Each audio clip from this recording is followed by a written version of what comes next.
Hey everybody, we are teaching SculptrVR, and this particular episode is all about our third level center to creation tools called the column tool, cylinders,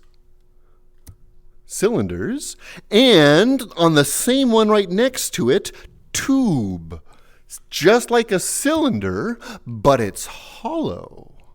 So these are the two tools we're going to look at today, cylinder and tube. They're very similar to other lessons that we just looked at, that being the puck and torus tool. These are our creation and carving tools, the third row. The first one and last one were our puck and torus for freehand drawing, but the center two are the tube and cylinder. These will always give you these nice, straight, smooth objects that give you a lot of control in the direction. They're not freehand, so no curves or anything. So let me start a whole new empty sketch here, and we'll compare these two tools and see how they work. So at their most basic, their simple drawing, they're going to take whatever color and whatever material you want on whatever layer you're in. Now this is a two-step tool. You're going to have a starting point and an ending point. It's going to be a straight line between those 2 points. If you're using cylinder, you can see I'm using a flat disc. It almost doesn't matter the way you hold it. It's going to do a flat-ended cylinder from starting point to ending point. So I'm going to start at the camera, and as I hold the trigger down, see those sparkles? You can see sort of the ghost of a cylinder inside those sparkles. So I can move it around to get it to the exact place I want it, and when I let go, there's my cylinder. That's how it's drawn in this layer. Moving it around, you can see it is round, it is straight, so it is not tapered like a cone. This is what you got. If I hold it at different angles, maybe I want to make it a flat cylinder, it doesn't care. I can twist and rotate my controller as much as I want, and it's still a simple flat-ended column. So even if I want to make it like a pancake, no, it's a round column. Even if I twist it like a pretzel while I'm drawing it, it's still just a flat column. So this is not about creative spirals and things. It's when you want a straight line that's round. A tree trunk, a palm tree, columns in a Greek temple, that type of thing. Yes, all of those are not perfectly straight columns, but for drawing purposes, you can see where I'm going with this. So straight, perfect columns or cylinders using the cylinder tool.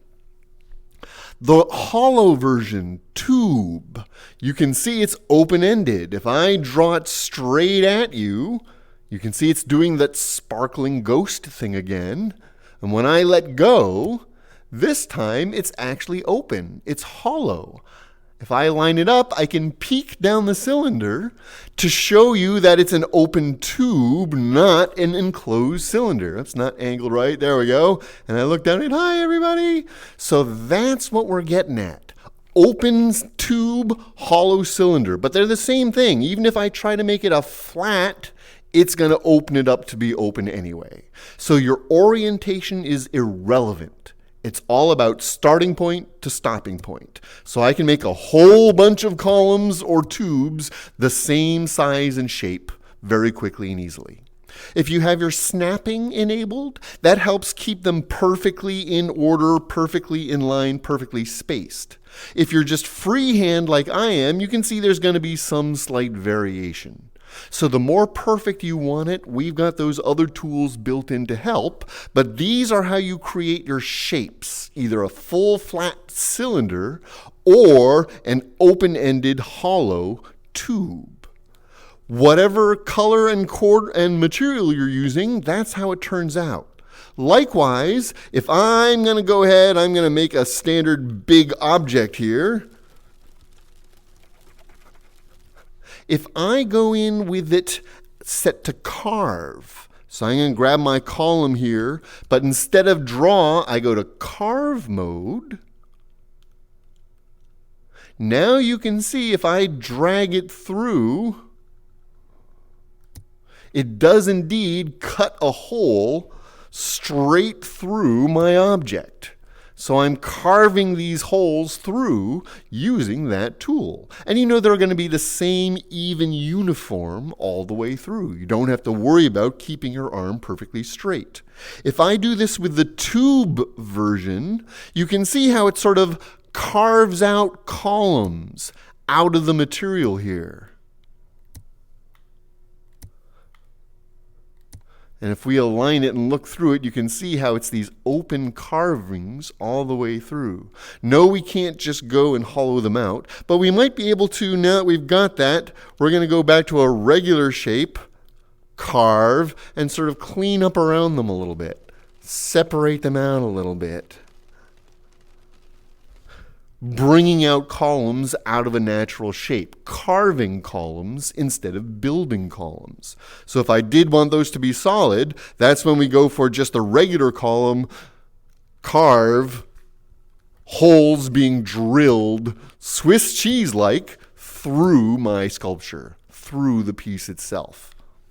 Carve works just like with every other tool, and it's nice because you can move it around a bit, get it exactly where you want it before you let go, and then it's going to carve it right there. So you have a little more control in the placement before committing yourself. If you decide you don't want it there at all, you can just back all the way back out to your starting point, or undo it after you've done it. So that does mean with our normal column tool, it's always going to be perfectly straight.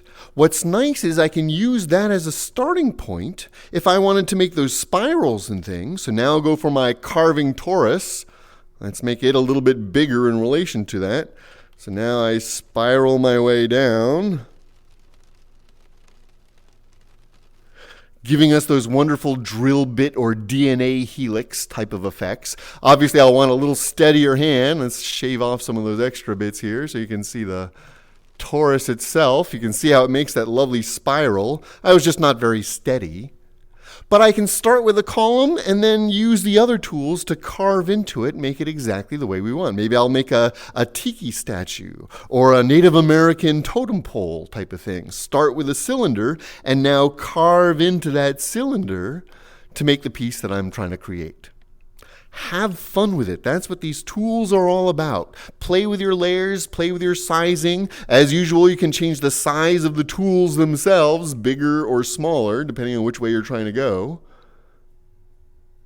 So have fun with it. Columns and tubes are always going to be straight lines, but with that, it gives you enough control to make cities, forests, all more or less conforming the way you want it to go.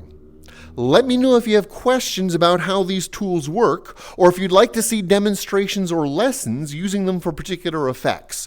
We want to keep these lessons going as long as we can, so I need you guys to let me know what you want to learn about.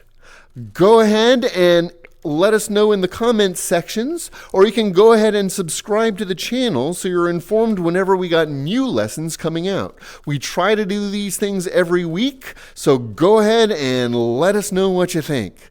Link in any sculptures that you create as well, especially if you film them. We'd love to share your artwork with other people.